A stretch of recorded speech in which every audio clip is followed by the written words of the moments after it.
Arabia के बीचों बीच, जहां बहुत गर्मी और पुराने रिवाज थे, एक बच्चे का जन्म हुआ जिसने इतिहास बदल दिया। उसका नाम था मोहम्मद और वो बड़े होकर इस्लाम के पैगंबर बने, जो दुनिया के सबसे बड़े धर्मों में से एक है। 570 ईस्वी में मक्का शहर में जन्मे मोहम्मद का बचपन मुश्किलों से भरा था। उनके पिता अब्दुल्लाह उनके जन्म से पहले ही गुजर गए, जिसके बाद उनकी मां अमीना ने उन्हें अकेले पाला। इन शुरुआती चुनौतियों के बावजूद मोहम्मद का हौसला बुलंद रहा।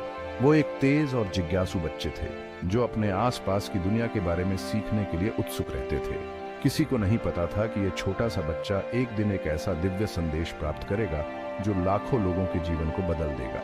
मोहम्मद का शुरुआती जीवन एक याद दिलाता है कि मुश्किलों के बावजूद महानता उभर सकती है। उनकी कहानी चुनौतियों से पार पाने और दुनिया पर एक अमिट छाप छोड़ने की मानवीय भावना की क्षमता का एक प्रमाण है। मक्का, जो व्यापार का एक बड़ा केंद्र था, में पले बड़े मोहम्मद बचपन से ही जीवन की जटिलताओं से रूबरू हुए। छोटी उम्र में ही अनाथ हो जाने के बाद उनका पालन पोषण उनके चाचा अब्बू तालिब ने किया, जिन्होंने उनमें ईमानदारी, सत्यनिष्ठा और करुणा के मूल्यों को स्थापित किया।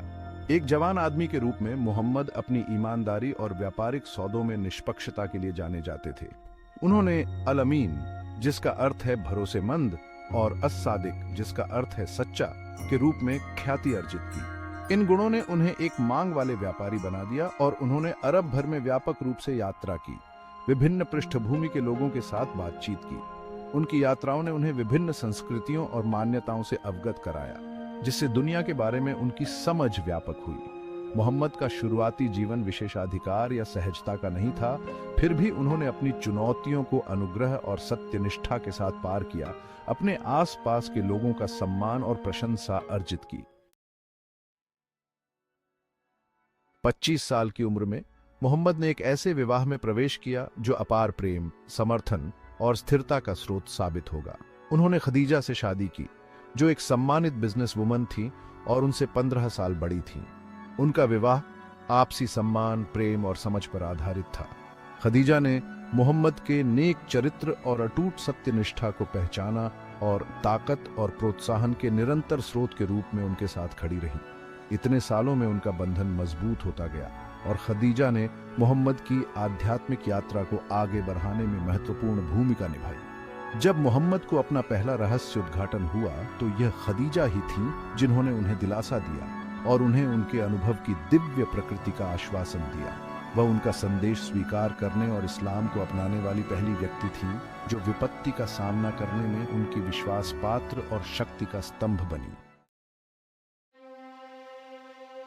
जैसे जैसे मोहम्मद 40 वर्ष की आयु के करीब पहुंचे, उन्होंने मक्का के बाहर पहाड़ों में एकांत और चिंतन करना शुरू कर दिया।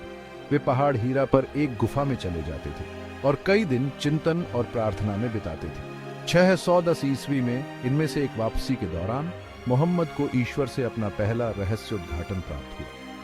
फरिश्ता जिब्रील उनके सामने प्रकट हुए और उन्हें पढ़ने का आदेश दिया। इस अनुभव से अभिभूत मोहम्मद खदीजा के पास लौट आए, डर और अनिश्चितता से कांप रहे थे। खदीजा ने धैर्य और प्रेम से उनकी बात सुनी, क्योंकि उन्होंने अपनी मुलाकात के बारे में बताया था। उनके अटूट विश्वास और आश्वासन ने मोहम्मद को ईश्वर के दूत के रूप में अपनी दिव्य क्षमता को स्वीकार करने में मदद की। इसने मोहम्मद के भविष्य सूचक मिशन और इस्लाम के जन्म की शुरुआत को चिह्नित किया। भाग 5, विरोध का सामना करना। मक्का में इस्लाम के शुरुआती दिन। इस्लाम के मोहम्मद के संदेश, जिसमें ईश्वर की एकता, सामाजिक न्याय के महत्व और मूर्ति पूजा की अस्वीकृति पर जोर दिया गया था, को मक्का के शासक वर्ग के कड़े प्रतिरोध का सामना करना पड़ा।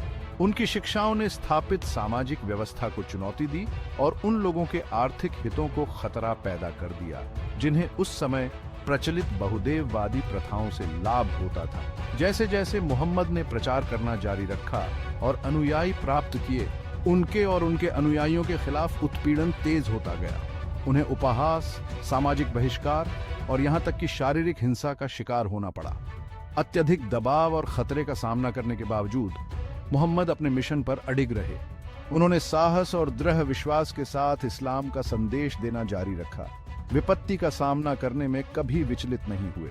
उनके अटूट विश्वास और अपनी च्यामटा के प्रति प्रतिबद्धता ने उनके अनुयायियों को उत्पीड़न का सामना करने पर भी अपने विश्वासों पर अडिग रहने के लिए प्रेरित किया। भाग 6।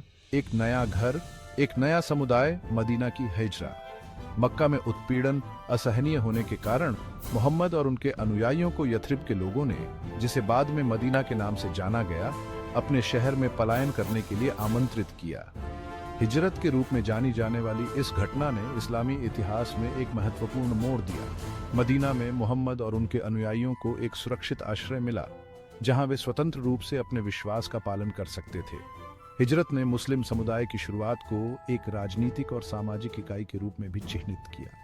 मोहम्मद ने मदीना के लिए एक संविधान की स्थापना की, जिसे मदीना के चार्टर के रूप में जाना जाता है, जिसमें सभी नागरिकों के अधिकारों और कर्तव्यों को रेखांकित किया गया था, चाहे उनकी धार्मिक मान्यताएं कुछ भी हों।